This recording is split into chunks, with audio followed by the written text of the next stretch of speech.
I was reading the book by Misch on implantology, which is considered the Bible of Implantology.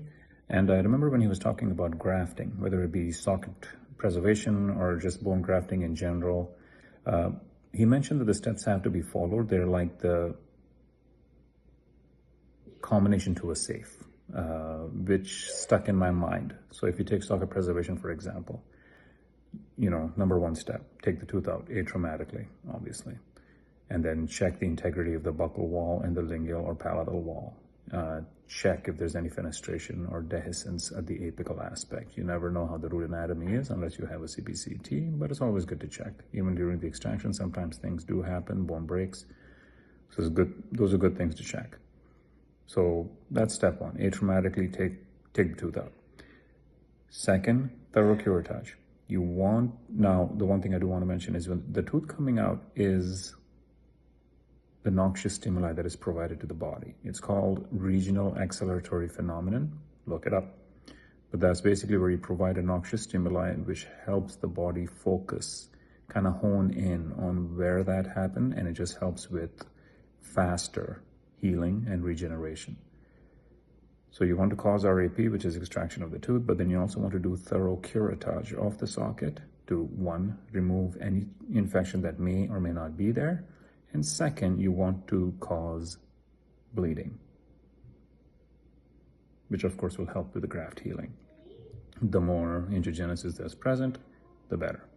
Or the more angiogenesis that you stimulate, the better.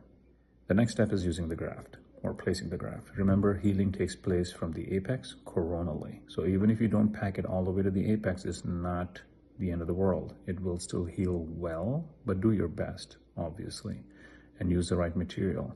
Autogenous bone is fantastic. Autogenous bone you can place. You may not even have to place a membrane. You can suture it, close it, and it'll heal because it's the patient's own bone. Of course, if you're using autogenous bone, you have to use a second surgical site.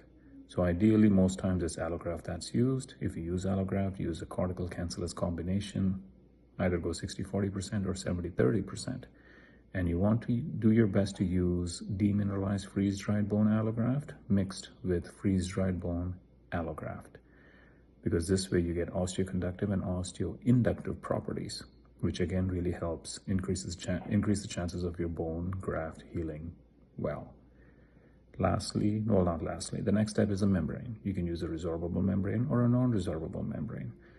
Ideally, they both work well. The key here is to get primary closure.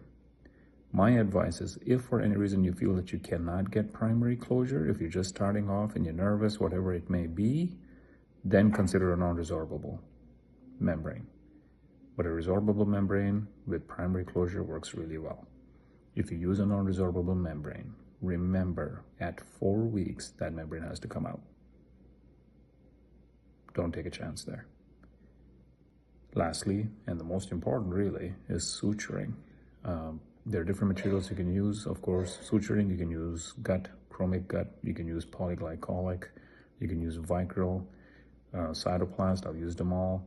You can even use silk, which I don't recommend, but my favorite suture when it comes to grafting or socket preservation is cytoplast or the monofilament suture.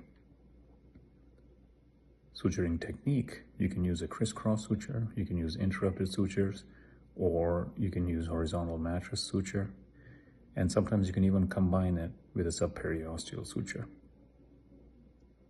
I hope this helps. Good luck.